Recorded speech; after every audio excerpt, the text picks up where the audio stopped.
Friends, ಈ ಹಲಸು ಅಂತ ಹೇಳುವಂತದ್ದು ಎಷ್ಟು ಒಳ್ಳೆಯ ಒಂದು ಅದ್ಭುತವಾದಂತ ಒಂದು ಆಹಾರ ಗೊತ್ತುಂಟಾ? ಯಾಕೆ ಗೊತ್ತಾ? ಈ ನಾವು ಕಾಯಿ ಹಲಸಿನಿಂದ ಒಂದು 108 ಬಗೆಯ ಅಡುಗೆಯನ್ನ ಮಾಡಿದ್ರೆ, ಹಾಗೆಯೇ ಈ ಹಲಸಿನ ಹಣ್ಣಿನಿಂದ ಕೂಡ ಬೇರೆ ಬೇರೆ ರೀತಿಯ ವೆರೈಟಿಗಳನ್ನ ಮಾಡ್ಬೋದು. ಬಹುಶಃ ಯಾವುದೇ ತರಕಾರಿ ನಾವು ಇಷ್ಟೊಂದು ವೆರೈಟಿಯ ಅಡುಗೆಗಳನ್ನು ಮಾಡ್ಲಿಕ್ಕೆ ಸಾಧ್ಯವಿಲ್ಲ ಅಂತ ನಾನು ಅಂದ್ಕೊಳ್ತೇನೆ. ಆಯ್ತಾ? ನಾವು ಒಂದು ಹಲಸಿನ ಕಾಯಿಯಿಂದ ಹಪ್ಪಳ ಮಾಡ್ಬೋದು, ಪದಾರ್ಥ ಮಾಡ್ಬೋದು, ಅಥವಾ ಇತ್ತೀಚಿನ ಆಧುನಿಕವಾಗಿ ನಾವು ಕಬಾಬ್, ಮಂಚೂರಿ ಹೀಗೆಲ್ಲ ಮಾಡ್ತೇವೆ. ಅಲ್ಲದೆ ಹಲಸಿನ ಬೇಳೆಯಿಂದ ಕೂಡ ವೆರೈಟಿ ವೆರೈಟಿ ತಿನಿಸು ಮಾಡ್ಬೋದು. ಹಾಗೆ ಹಣ್ಣಿನಿಂದ ಕೂಡ ಹಾಗೆ ತಿನ್ಬೋದು ಹಣ್ಣನ್ನು. ಅಲ್ಲದೆ ಪಾಯಸ ಮಾಡ್ಬೋದು, ಅಥವಾ ಮುಳುಕ ಅಂತ ಹೇಳಿ ಮಾಡ್ಬೋದು. ಹಾಗೆ ವೆರೈಟಿ ವೆರೈಟಿ ವೆರೈಟಿ ಅಡುಗೆಗಳನ್ನ ಮಾಡ್ಬೋದು. ಆಯ್ತಾ? ಪ್ರತಿ ಸಾರಿ ಉಂಟಲ್ವಾ, ಹಣ್ಣಾದಾಗ ಅದನ್ನ ತಂದು ಬೇರೆ ಬೇರೆ ರೀತಿಯ ಪದಾರ್ಥಗಳನ್ನೆಲ್ಲ ಮಾಡುದುಂಟು. ಹಾಗೆ ಈ ಸತಿ ಹಣ್ಣಾಗಿದೆ, ಹಣ್ಣಾದದನ್ನ ಎಂತ ಮಾಡುವ ಅಂತ ಯೋಚನೆ ಮಾಡುವಾಗ ಮುಳುಕ ಮಾಡುವ ಅಂತ ಅಂದುಕೊಂಡೆ. ಆಯ್ತಾ? ಮುಳುಕ ಮಾಡುದು ಹೇಗೆ? ಇದೊಂದು ಸಾಂಪ್ರದಾಯಿಕವಾದ ಒಂದು ಎಣ್ಣೆ ತಿಂಡಿ ನಮ್ಮಲ್ಲಿ. ಮುಳುಕ ಮಾಡುದು ಹೇಗೆ ಅಂತ ತೋರಿಸಿಕೊಡ್ತೇನೆ. ನೀವು ಸಹ ಕೂಡ ಬನ್ನಿ, ಆಯ್ತಾ? ಒಟ್ಟಿಗೆ ತಿನ್ನುವ, ಆಗದಾ? ನೋಡಿ, ಮುಳುಕ ಮಾಡ್ಲಿಕ್ಕೆ ನಾನು 1.5 ಪಾವಿನಷ್ಟು ಬೆಳ್ತಿಗೆ ಅಕ್ಕಿಯನ್ನು ತೆಗೆದುಕೊಂಡಿದ್ದೇನೆ. ಇದನ್ನು ನಾನು 2 ಗಂಟೆ ಹಿಂದೆ ನೆನೆಸಿಟ್ಟಿದ್ದೇನೆ.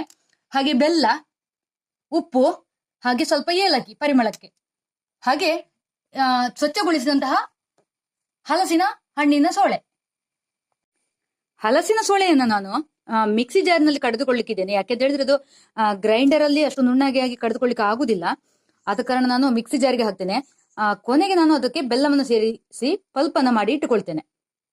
ಬೆಳ್ತಿಗೆ ಅಕ್ಕಿಯನ್ನ ತೀರಾ ತೆಳ್ಳಗೆ ಆಗದಂತೆ ಅರೆದಿಟ್ಟುಕೊಳ್ಬೇಕು. ಹಾಗೆ ತುಂಬಾ ನಯ ಕೂಡ ಬೇಡ. ಅರಿವಾಗ ಇದಕ್ಕೆ ಉಪ್ಪು ಮತ್ತು ಏಲಕ್ಕಿಯನ್ನು ಸೇರಿಸಿಕೊಳ್ಬೇಕು.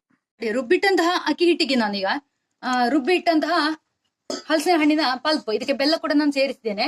ಇದನ್ನ ಈಗ ಸೇರಿಸಿ ಚೆನ್ನಾಗಿ ಮಿಕ್ಸ್ ಮಾಡ್ತೇನೆ. ನೋಡಿ, ಇಲ್ಲಿ ನಾನು ಎರಡನ್ನು ಕೂಡ ಬೇರೆ ಬೇರೆಯಾಗಿ ಕಡ್ದಿಟ್ಟು ನಂತರ ಈಗ ಚೆನ್ನಾಗಿ ಮಿಕ್ಸ್ ಮಾಡ್ತಾ ಇದ್ದೇನೆ. ಆಯ್ತಾ?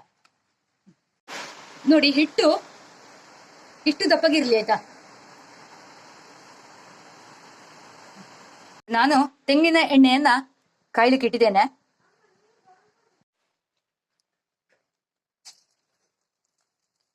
ನೋಡಿ, ಹಿಟ್ಟು ತುಂಬಾ ತೆಳುವಾಗಬಾರ್ದು. ಆಯ್ತಾ? ನಾವು ಹೀಗೆ ಕೈಯಿಂದ ಹಾಕುವಾಗ ಒಂದು ಉರುಟಾಗಿ ಬೀಳ್ಬೇಕು.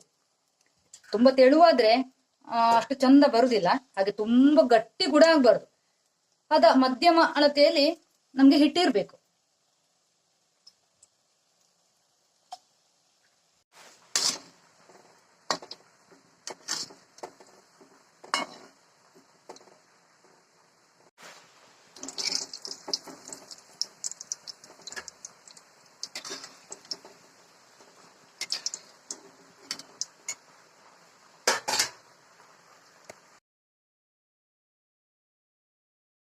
ನೋಡಿ, ಗರಿ ಗರಿಯಾದ ಮುಳುಕ ರೆಡಿ ಆಯ್ತಾಯ್ತಾ? ಬಿಸಿ ಬಿಸಿಯಾಗಿ ಕೂಡ ಇದೆ. ಹೊರಗಡೆ ಮಳೆ ಬರ್ತಾ ಉಂಟು. ಬಿಸಿ ಬಿಸಿ ತಿನ್ಲಿಕ್ಕೆ ತುಂಬಾ ಖುಷಿ ಆಗ್ತದೆ. ಆಯ್ತಾ? ನೀವು ಸಹ ಬನ್ನಿ, ಕೊಡ್ತೇನೆ. ಆಯ್ತಾ?